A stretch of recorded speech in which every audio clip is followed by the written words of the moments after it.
Bismillahirrahmanirrahim. Assalamualaikum warahmatullahi wabarakatuh.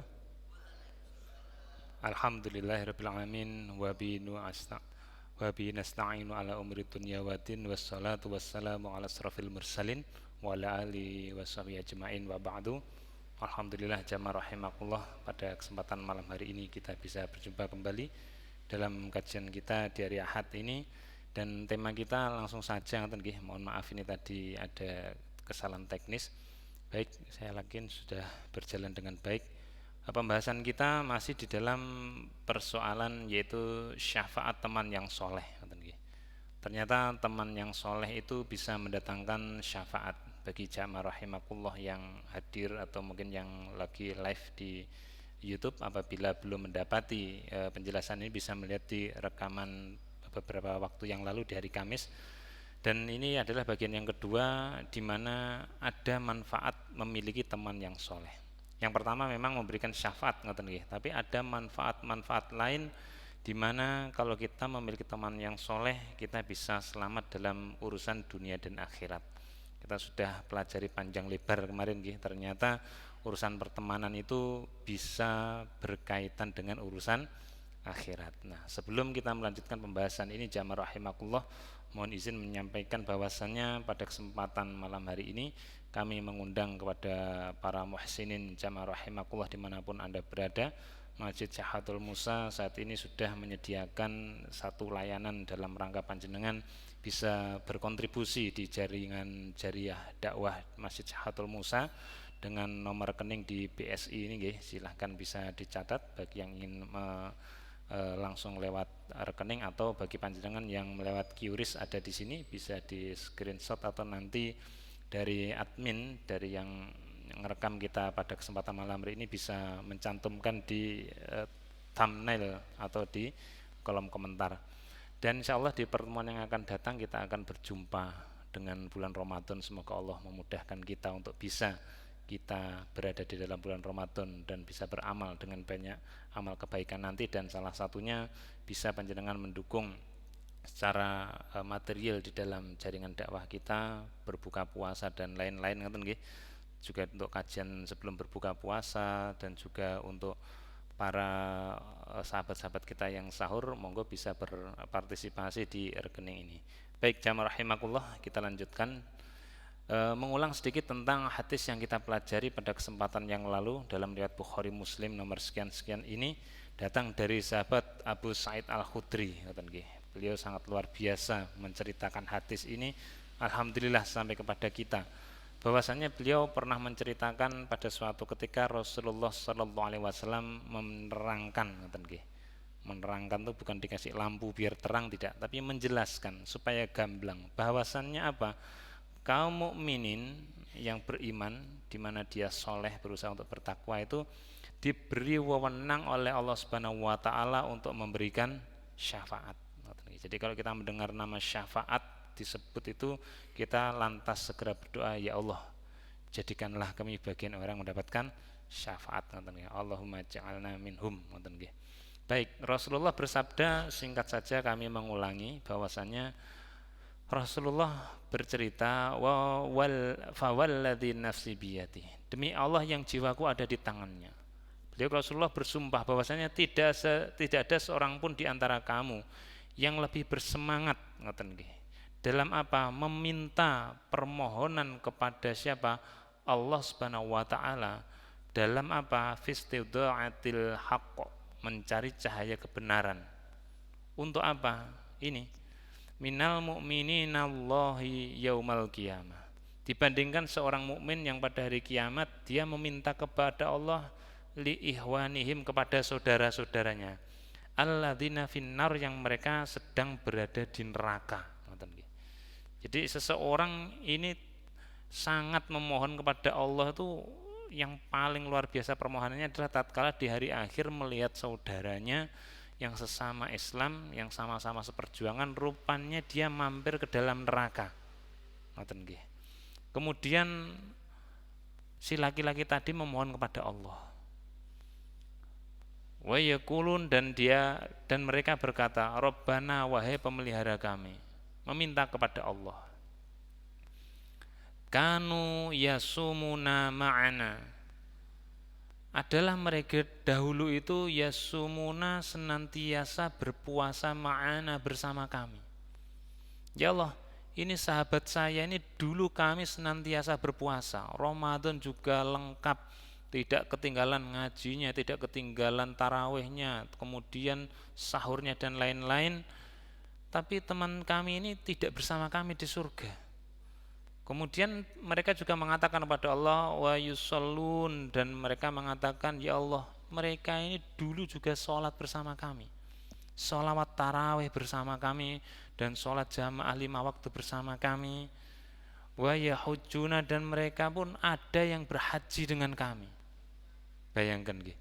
Ada seseorang yang bercerita di dalam hadis ini mengatakan kepada Allah, ya Allah, teman saya ini sudah puasa dengan kami, sholat bersama kami, bahkan haji bersama kami. Rupanya orang yang haji pun belum tentu bisa mempertahankan jaminan surganya, karena mungkin setelah haji mereka kembali ke asalnya, beramal dengan amal jahiliyah, sehingga menjadikan mereka mampir kepada neraka.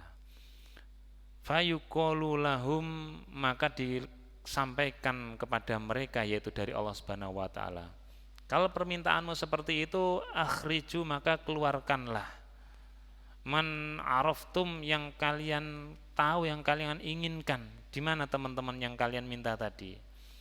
Tatkala sudah ketemu, fatu harramu suwaruhum 'alan nar, maka tatkala seseorang itu sudah minta kepada Allah, maka Allah memberikan, kalau engkau memang minta yang itu, maka tubuh temannya itu pun diharamkan surga untuk neraka untuk membakarnya, sehingga temannya ini sudah bisa kembali ke wujud aslinya, tidak terkena azab.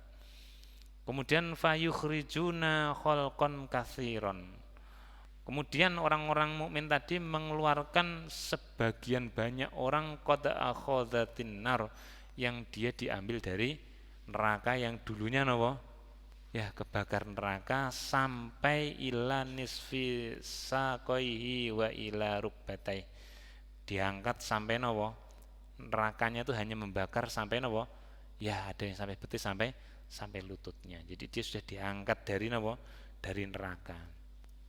Kemudian mereka berkata kepada Allah, Rabbana, wahai pemelihara kami, ma baqiya fiha ahadun mimman amartana bih, ya Allah, tidak ada lagi di neraka seorang pun yang kau perintahkan untuk mengeluarkannya. Sudah saya keluarkan, ya Allah. Kemudian Allah pun mengatakan kepada orang-orang yang mukmin, yang soleh ini tadi, fayaqul irji'u, kembalilah kamu.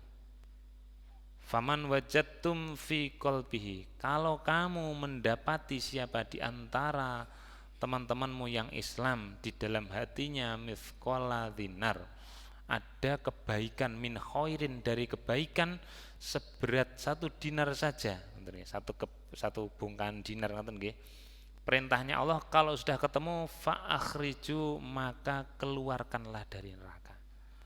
Jadi teman-temannya tadi, sahabatnya sudah dikeluarkan, terus Allah mengatakan, cuman segitu saja, coba cari temanmu yang lain yang belum kamu sebutkan, yang memiliki kebaikan walaupun dia seberat 1 dinar, kalau sudah ketemu keluarkan mereka. Tidak hanya 1 orang.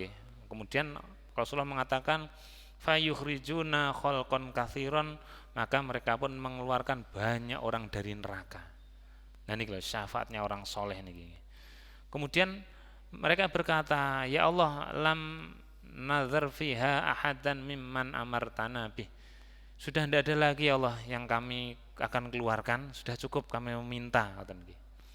Kemudian Allah pun memberikan kesempatan lagi, tsumma yaqul, kemudian Allah mengatakan irji, kembalilah ke neraka lagi, cari faman, maka barang siapa, baik laki-laki maupun perempuan di sana, yang kamu kenal dan dia wajadtum fi qalbihi, di dalam dirinya masih ada apa, min khairin, dari kebaikan, mithqala nisfi dinar, 1/2 dinar saja. Perintahnya fa akhrijuhu, keluarkan dia. Bayangkan orang soleh ini diberi kesempatan untuk mengeluarkan yang dia kenal walaupun tidak akrab ngoten nggih, selama kamu lihat dia melakukan kebaikan. Jadi dalam hadis ini ada satu petunjuk jamaah rahimakumullah. Jangan remehkan perbuatan baik walaupun bersedekah setengah biji kurma. Karena apa? Kalau orang itu menyaksikan kebaikan panjenengan dan dia nanti diberi kesempatan untuk memberikan syafaat, maka dia ingat kepada kita, barangkali di antara kita ada, semoga kita tidak termasuk itu, di dalam neraka karena dosa-dosanya, maka dia bisa mengeluarkan di antara ya teman-teman yang dimaksud ini tadi dengan wasilah nopo perbuatan baik tadi walaupun kecil. Kemudian orang itu pun mengeluarkan sejumlah orang dari neraka, dikeluarkan lagi. Sudah berapa banyak orang yang dikeluarkan, sahabat karibnya dan orang-orang yang dia pernah tahu. Kemudian mereka mengatakan lagi, Rabbana lam nazar fiha mimman amartana ahadan. Ya Allah, sudah tidak ada lagi yang akan kami keluarkan, sudah habis sepertinya. Kemudian apa kata Allah? Dikasih kesempatan lagi. Irji'u, kembali kamu ke neraka. Faman wajadtum fi qalbi. Coba cari laki-laki atau perempuan yang pernah kamu tahu lagi, yang di dalam hatinya min khairin ada kebaikan mithqala dzarrah, seberat biji dzarrah, seberat biji yang kecil. Perintahnya fa akhrijuhu, keluarkanlah dia dari neraka. Bayangkan gitu, dientaskan dari neraka. Kemudian mereka pun mengeluarkan sejumlah banyak orang yang dia pernah tahu melakukan perbuatan baik yang sangat kecil walaupun itu sepele. Rasulullah pun mengatakan, ya jangan sepelekan perbuatan baik gitu. Walaupun kamu hanya menyingkirkan apa? Ya, istilah bahasa Indonesianya duri, bahasa kita adalah tunggak atau suatu halangan di tengah jalan.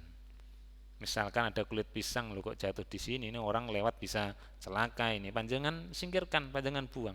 Atau bahkan di jalan di lantai teras yang ada airnya menggenang, panjenengan pel ini kalau orang tidak tahu buru-buru kepleset, kepalanya bisa kejedot lantai dan lain-lain, bisa celaka. Wah, ini lebih baik saya bereskan saja. Loh, itu loh bisa menjadikan wasilah tatkala orang yang menyaksikan kita tanpa kita tahu, dia nanti bisa menjadikan apa? Hal itu sebagai perantara. Kemudian mereka mengatakan, Rabbana, wahai pemelihara kami, lam nazar fiha khairan. Kami sudah nyari orang, sudah kayaknya yang punya kebaikan itu sudah kami keluarkan. Sepertinya yang tersisa orang-orang yang berbuat buruk kepada saya, seperti itu. Bayangkan. Jadi panjenengan tidak usah bingung, tidak usah ingat-ingat sekarang siapa saya, nanti di sana dibantu oleh Allah mengingat. Orang yang selama hidup pernah panjenengan saksikan melakukan kebaikan, kalau kita masuk orang yang soleh, kita bisa menjadi wasilah kepada mereka. Baik, yang selanjutnya jamaah rahimakumullah, yang belum tersampaikan di pertemuan hari Kamis yang lalu, fayakulullahu azza wajal. Lantas Allah kemudian berfirman, syafa'atil malaikah. Saat itu Allah mengatakan ada yang sudah memberikan syafaat dari kalangan siapa? Malaikat. Wa syafa'an nabiyun, dan para siapa? Para nabi sudah ngasih syafaat. Golongan kedua nabi sudah. Dan nanti juga ada Al-Qur'an memberikan syafaat. Wa syafa'al mu'minun, dan orang yang beriman yang dia soleh sudah selesai memberikan syafaat. Tidak tahu berapa orang mukmin yang dimaksud di sini dikasih kesempatan oleh Allah. Malaikat sudah, para nabi sudah sesuai dengan zamannya. Ya nabi kan tahu ya sesuai zamannya, setelahnya kan tidak tahu, yaitu urusan nabi setelahnya. Nah, kemudian para orang-orang mukmin yang soleh semuanya sudah memberi syafaat. Bayangkan nih, dengan 3 syafaat yang tersebut ini saja, belum Quran loh, itu berapa orang yang terentaskan dari neraka. Nah, maka ini kesempatan besar kita mencari apa? Juru selamat di dalam hari yang tidak ada pertolongan, yaitu dengan syafaat yang telah disebutkan oleh Rasulullah. Secara khusus dalam hadis ini ada 3 ini tadi. Maka ittiba Nabi itu perlu, jamaah rahimakumullah. Mengikuti sunnah Nabi itu perlu. Jangan nyeleneh. Kalau nyeleneh nanti tidak ikut Nabi di era kita. Repot nanti kalau Nabi Muhammad tidak mengenal amalan kita, tidak kena syafaat, bahaya kan. Seperti itu.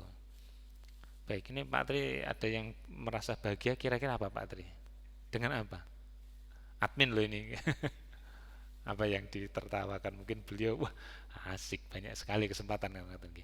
Baik, kemudian yang terjadi jamaah rahimakumullah, walam yabqa ila arhamur rahimin. Sudah tidak ada lagi yang ngasih syafaat, sudah selesai semua ya.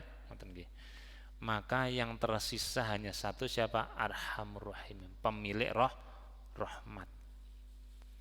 Ya, ini Allah yang Maha Rahman Rahim. Apa yang terjadi? Jadi kalau kita pengen tahu Allah Ar-Rahman Ar-Rahim itu realisasi terbesarnya di mana? Di hadis ini. Salah satunya, apa yang Allah lakukan? Fayaqbidu qabdah min nar. Jadi dari neraka itu Allah menggenggam satu genggaman minan nar, dari apa? Dari neraka. Siapa? Sekelompok orang yang itu yukhriju, dikeluarkan minha, dari neraka itu, kauman, sekelompok orang yang itu lam ya'mal, tidak mengerjakan amalan khairun, kebaikan qat sekalipun. Bisa memahami artinya? Kemudian sudah habis, tidak ada yang ngasih syafaat, giliran Allah mengeluarkan sekelompok orang dengan ilmunya, ngoten nggih, dari neraka, yang orang yang dikeluarkan itu tidak pernah mengerjakan kebaikan sama sekali. Bayangkan, pokoknya jangan mengerjakan kesyirikan. Belum sempat melakukan amal kebaikan karena sesuatu hal, mungkin setelah lahir, meninggal, atau setelah syahadat kemudian mati. Ada seorang sahabat setelah syahadat kemudian ikut perang, belum pernah sholat, mati di medan perang, masuk surga. Bayangkan, belum pernah sholat loh, dahinya belum sujud sekalipun masuk surga. Karena apa? Jihad. Nah, ini jamaah rahimakumullah, Allah yang Maha Rahman Maha Rahim ini bisa mengeluarkan orang yang tidak mengerjakan amal kebaikan sekali, syaratnya dia tidak syirik. Jadi hati-hati nggih. Amalan syirik itu tolong diperhatikan sehalus apapun. Kalau ragu, tinggalkan saja. Ini amalan berbau syirik atau tidak, tinggalkan saja, jauhi. Karena ini loh, kartu yang terakhir ini jangan sampai terlewatkan, syafaat dari yang Allah berikan kesempatannya. Baik jamaah rahimakumullah, dari hadis ini kira-kira orang-orang yang soleh itu kita jauhi atau tidak? Dipegang erat-erat walaupun dia cuma satu orang, daripada mempertahankan teman yang itu followernya ribuan, subscribernya berapa itu kalau mati ya ndak ngelayat, sakit ya ndak dongakne, seperti itu. Paling besok juga lupa. Pertahankan teman-teman yang soleh, mungkin hanya berapa saja. Syaratnya yang kedua adalah selain memegang orang soleh, tinggalkan orang yang salah, dan tinggalkanlah berteman dengan orang yang menggemari kesyirikan. Karena apa? Dia mencampurkan keimanan dan kesyirikan. Contoh ya, kalau panjangan melihat dia itu mengugemi jimat, ini luar biasa jimat. Kalau keris ini perlu ditanya dulu, barangkali dia seorang yang suka dengan estetika, nah, dengan karya seni, itu tanyakan dulu, ini apa? Oh, saya suka sekali dengan gini, tidak apa-apa. Kecuali kalau dia, ini mas, kalau tidak saya pegang ini di rumah, habis semua yang ada di rumah. Nah, itu berarti dia ini ya beramalah dengan jin, yang senantiasa melakukan bersih desa yang bukan secara fisik, yang bersih desa itu ya jadi pasukan kuning ini ngerokin selokan, tempat sampah diambili, terus tanaman-tanaman yang itu di pinggir jalan yang rumput-rumput dibersihkan, terus tanaman yang sudah rimbun takut kalau jatuh ngejatuhi orang itu seperti itu. Terus bikin dari magnet itu, terus nyusuri jalan cari paku-paku. Nah, itu sudah bersih desa nih. Kalau bersih desa tidak melakukan pekerjaan dzahir seperti ini, perlu ditanyakan, bersih desa atau nyampahi desa kan nggih. Ayo nggih acara malah jumbrung ngoten iki bertajuk bersih desa niku dari mana kan ngoten nggih, seperti itu. Belum lagi dia mengotori secara akidah.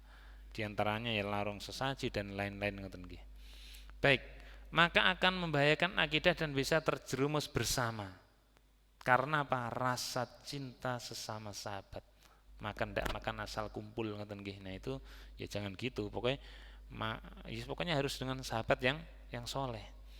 Bila sudah melakukan kesyirikan maka akan berakibat fatal. Ini fatal, fatality apa? Rugi dunia terutama akhirat. Terlepas dari syafaat semua tadi. Allah Subhanahu wa taala berfirman di surat Al-Maidah ayat ke-72 yang di rumah bisa menyimak. A'udzubillahi minasyaitonirrajim. Innahu sesungguhnya man barang siapa yang dia laki-laki maupun perempuan yusyrik melakukan apa? Penduaan. Siapa? Ini kepada Allah, dengan Allah. Dia menyembah Allah dan menyembah keris dan lain-lain, menyembah manusia, mendewakan manusia. Allah katakan faqad maka sungguh haram Allah mengharamkan alaihi atasnya siapa? Ya ini yang menyekutukan ini tadi. Apa? Al-jannah, surga. Bayangkan lagi. Haram masuk surga. Artinya apa? Dia tidak akan mendapatkan syafaat, tidak akan ada penolong. Buktinya apa? Ya di akhir ayat ini nanti. Tapi Allah katakan, terus kemana kalau dia haram atas surga? Kan berarti harus nyari tempat lain, tidak bisa terkatung-katung. Wa ma'wahun nar, dan tempatnya mereka ada di neraka.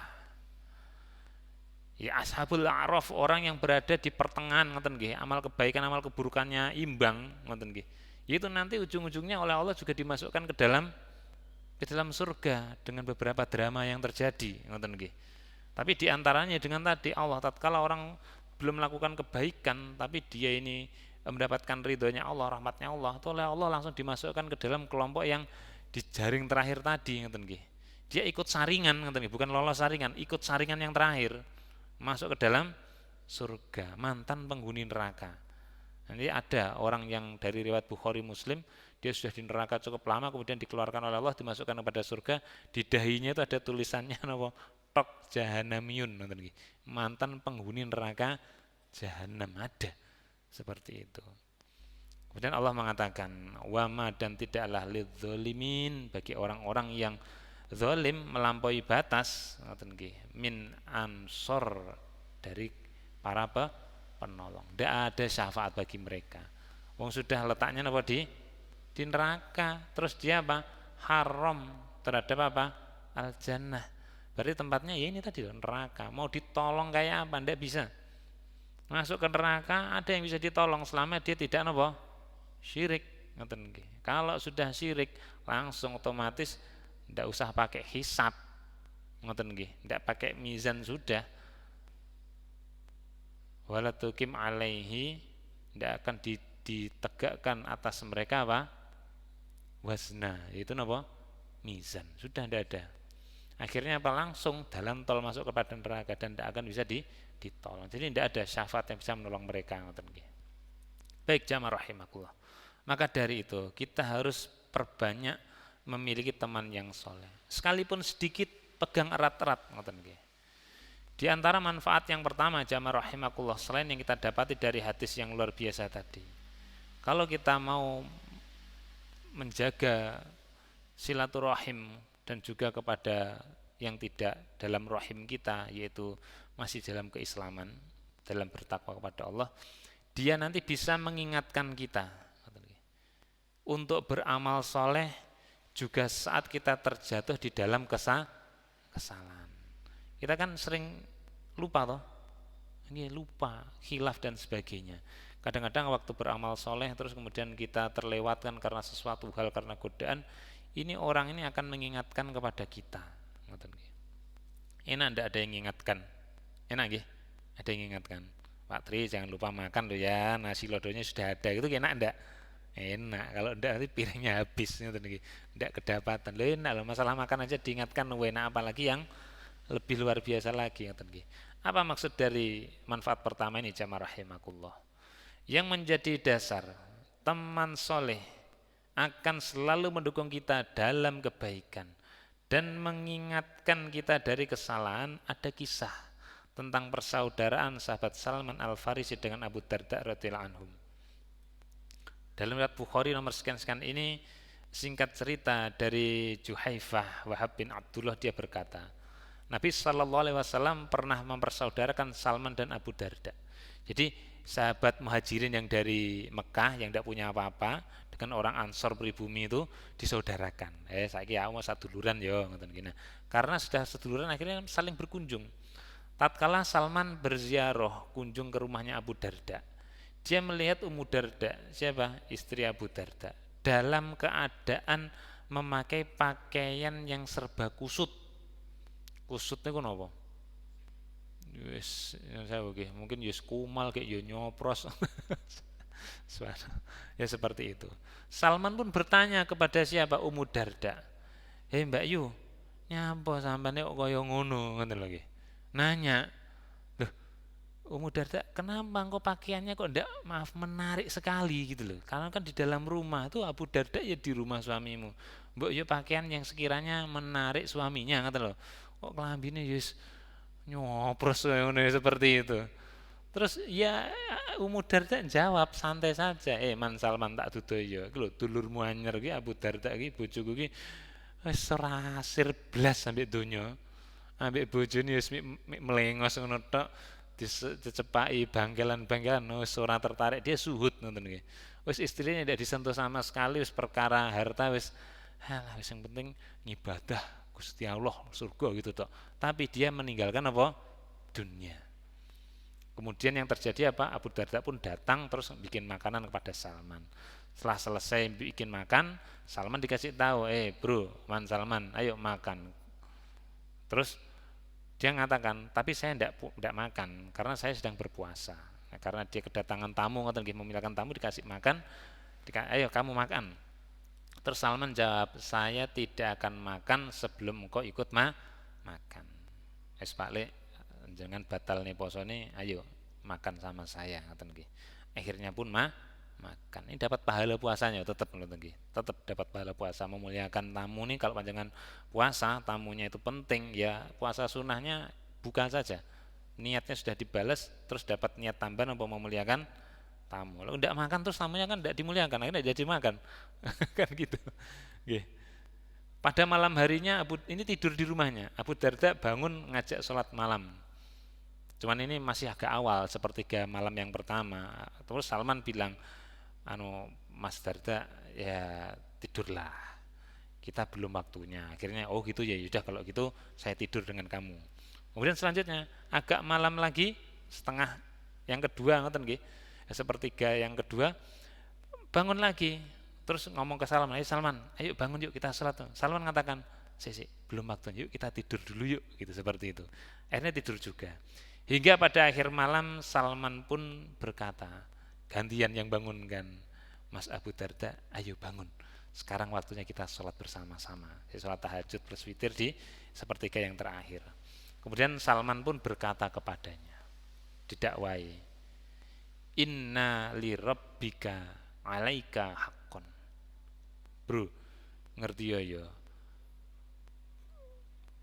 Tuhanmu Allah itu alaika atas kamu tuh punya hak.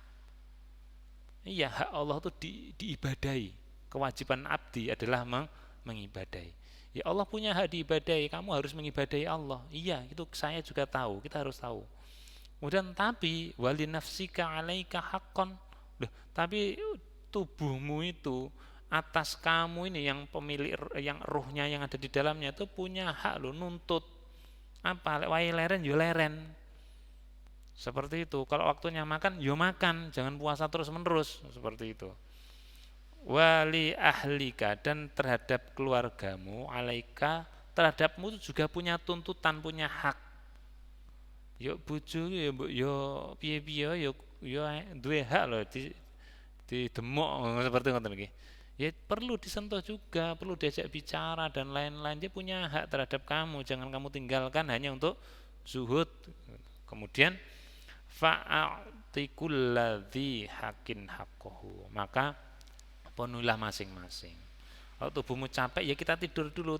Ibadahnya nanti jangan ibadah mulai sepertiga pertama sampai akhir terus kemudian besoknya ngantuk gila-gilu, ya ndak gitu. Tetap ada porsinya seperti itu. Kemudian Abu Darda besok paginya datang kepada Rasulullah mengatakan, ya Rasulullah, kemarin lo saudara saya yang kau persaudarakan pada saya, Salman Al-Farisi itu gini-gini kepada saya disuruh gini. Terus Nabi mengatakan apa? Sodako Salman.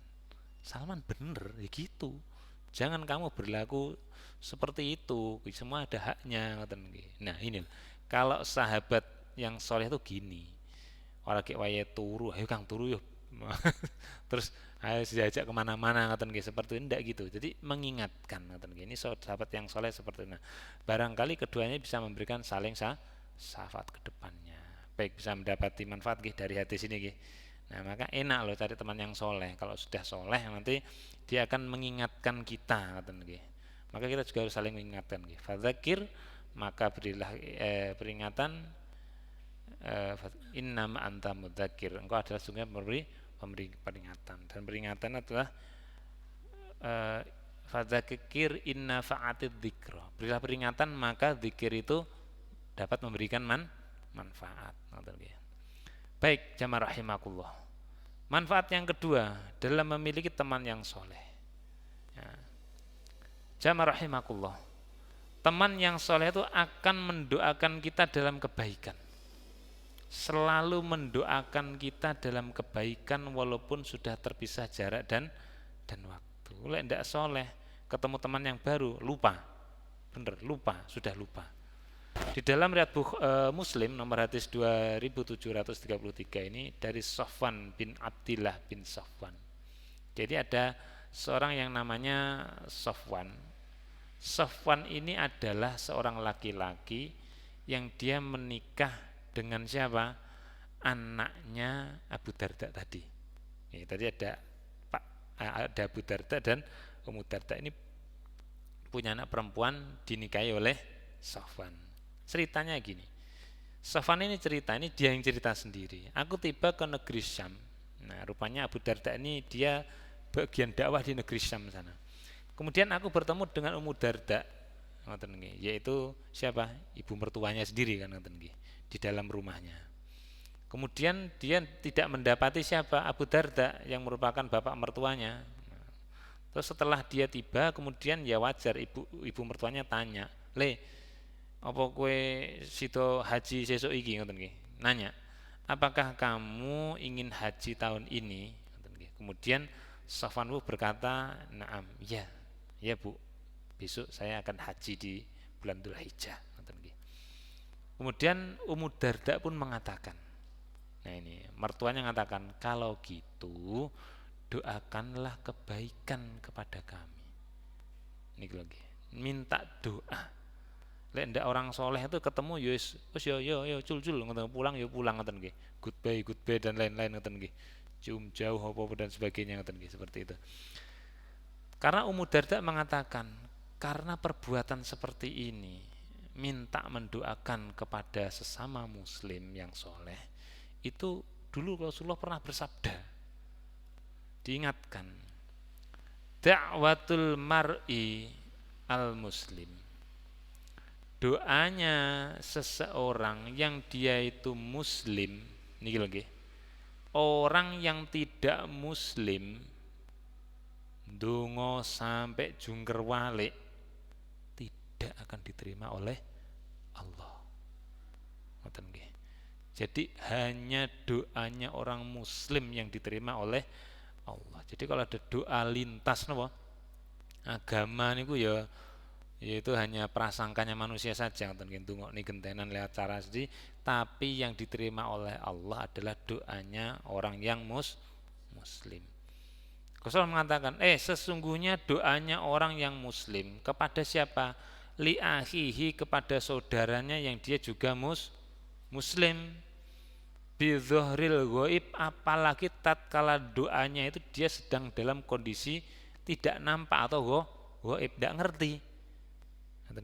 Jadi panjenengan mendoakan teman panjenengan pas tidak ketemu, panjenengan di rumah, teman panjenengan lagi kerja, didoakan, ya Allah, semoga teman saya dalam bekerjanya itu mendapatkan rezeki yang banyak dan sebagainya. Itu apa kata Rasulullah Sallallahu Alaihi Wasallam? Mustajabah, doa yang pasti dikabulkan. Bayangkan lagi, orang yang muslim soleh kalau doakan temannya itu pasti diijabahi oleh Allah di dalam waktu yang telah Allah tentukan. Maka perbanyaklah mendoakan temannya. Salah satunya salam nih, assalamualaikum. warahmatullahi wabarakatuh. Loh, itu doa. Kita melemparkan doa itu bukan melemparkan, tapi menyampaikan doa itu dialamatkan kepada saudara kita sesama muslim, ngoten nggih. Maka saudara kita itu akan mendapatkan doa itu. Begitu pula kita akan mendapatkan karena dibalas. Itu dari sisi manusia, kacamata manusia. Tapi tidak begitu saja kata Rasulullah. Doa muslim kepada muslim yang lain yang dia saudara semuslim, bukan saudara senasab, itu akan dikabulkan oleh Allah. Dan kalau itu apalagi dia sedang dalam kondisi tidak nampak atau gaib, ngoten nggih. Inda ra'sihi malakun muwakkalun. Karena apa? Di sisinya seorang yang mukmin tadi, ngoten nggih, inda ra'sihi itu di dekatnya, artinya di sampingnya langsung, itu ada malakun. Ada siapa? Malaikat yang muwakkalun, yang mendapatkan tugas khusus. Jadi kita ini selain ditempeli oleh malaikat yang mencatat amal kebaikan, amal keburukan, ada banyak malaikat yang nempel kepada kita, yang dia diberi sebagai wakilnya Allah untuk ngurusi urusan. Yang satunya adalah tukang ngamine dongo. Jadi panjangan tidak usah bingung, tukang amin-amin lah, tidak usah amin-amin, tidak perlu diamini kenceng-kenceng, tidak. Panjangan ngamini gini, itu sudah malaikat sudah ngamini semua loh. Kita tidak tahu di dekat kita ini jamaah yang di rumah pun kalau berdoa panjenengan dikeruputi malaikat mengaminkan doa panjenengan. Jadi Rasulullah mengatakan karena sahabatnya yang muslim tadi berdoa kepada sahabatnya itu tadi, karena apa kok bisa diijabahi doanya? Karena di sampingnya ada malaikat yang ngaminkan, ngoten lho. Kemudian apa? Kullama da'a li akhihi bi khairin. Ketika dia berdoa kepada saudaranya, apa? Doa kebaikan. Qala, berkatalah al malaku al muwakkalu, yang dia ditugasi oleh Allah tadi, bihi, dengannya, dengan apa? Dengan doa ini tadi, dengan doanya laki-laki ini tadi. Dia mengatakan apa? Amin. Malaikat yang ini al muwakkalun ini tadi, ini itu punya dua tugas. Yang pertama apa? Mengucapkan amin terhadap doa yang dibaca tadi. Tugas yang kedua apa? Walaka, dan bagimu wahai yang berdoa ini tadi, bimislin, dengan yang semisal yang kamu sebut. Bisa menerima maksud hadis ini. Jadi kita mendoakan saudara kita, sesungguhnya itu kita mendoakan diri kita juga loh. Ngaten nggih. Ya Allah, mudahkanlah rezeki saudaraku ini yang baru ketemu ini tadi, ngaten nggih. Sebentar lagi dia pulang. Loh, malaikat tadi mengaminkan saudara kita mendapatkan apa? Tambahan rezeki, kita juga didoakan oleh malaikat. Dengan begini kira-kira kita banyak berdoa atau malah diem-dieman kira-kira? Iya, sering doakan teman panjenengan. Panjenengan ingin mendapatkan apa didoakan oleh malaikat ini al-muwakkalun ini tadi, sampaikan, limpahkan doa itu pada teman panjenengan, maka panjenengan akan mendapatkan yang seperti panjenengan pintakan karena didoakan dan diaminkan oleh malaikat yang bertugas ini tadi. Walaka bimithli, nah ini tadi, engkau akan mendapatkan yang semisal dengan yang kau berikan kepada saudaramu tadi. Nah, maka Sofwan pun setelah itu keluar bertemu Abu Darda di pasar, lalu Abu Darda pun bertanya kepada siapa? Sofwan. Le, kowe sesuk apa sida haji? Nggih, Pak, ngoten. Ya wis lek ngono, dongakno kene ya, sing ning kene ya, dongakno sing apik ning kono, ngoten nggih. Kemudian Abu Darda mengatakan, saya ngomong gini karena hadis Nabi itu nyebutkan lagi 2 kali, ngoten nggih. Ibunya nyebutkan, bapaknya mertua menyebutkan. Maka dari itu jamaah rahimakumullah. Dari hadis ini, kalau orang yang soleh, dia akan biasa meminta doa dan dia akan mendoakan. Karena tatkala dia sudah ada di, seperti tadi Abu Darda, tatkala dia Sofwan tadi sampai di Baitullah, dia di sana haji berdoa di Safa, Marwah, dan juga di di Mina dan lain-lain, di Bukit Arafah, maka sesungguhnya doa itu pun juga akan dilimpahkan oleh malaikat kepadanya. Nah, ini kalau orang yang soleh. Kalau tidak soleh tidak akan mengerjakan seperti ini. Kira-kira dengan begini semangat tidak saling memegang erat, mempertahankan teman yang soleh. Baik, itu jamaah rahimakumullah sementara yang bisa kita pelajari terkait syafaat teman yang soleh dan manfaatnya, dan selebihnya insya Allah kita akan lanjutkan di pertemuan yang akan datang.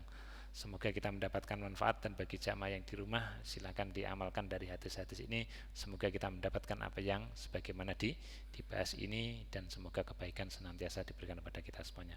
Wallahu alam bisawab. Barakallahu walakum wa fi hadzal majlis. Rabbana la tu'akhidna in nasina aw akhtana rabbana taqabbal minna innaka antas samiul alim.